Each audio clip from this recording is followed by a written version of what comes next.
ఎల్లకాలం చంద్రబాబు నాయుడు గారి పరిపాలన సాగదు. చంద్రబాబు నాయుడు గారి పరిపాలన త్వరలోనే వస్తుంది.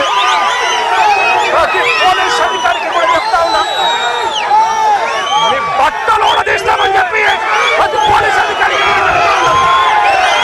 మీ యూనిఫామ్ తీస్తాం, చట్టం మిమ్మల్ని నిలబెడతాం, దోషులుగా మిమ్మల్ని నిలబెట్టి మీ యూనిఫామ్ తీయించి మీకు ఉద్యోగాలు లేకుండా చేస్తామని కూడా ఈ సందర్భంగా ఇప్పటికైనా చెప్తా ఉన్నా, ప్రతి పోలీస్ అధికారిలో కూడా మార్పు తెచ్చుకోండి. ఎల్లకాలం ఇదే పరిపాలన సాగదు. మీరు చేసిన ప్రతి పనికి కూడా వడ్డీతో సహా లెక్కేసి మిమ్మల్ని దోషులుగా నిలబెట్టి మీతో కక్కిచ్చే కార్యక్రమం ఖచ్చితంగా చేస్తామని చెప్పి కూడా ఈ సందర్భంగా ప్రతి పోలీస్ అధికారికి కూడా చెప్తా ఉన్నాం.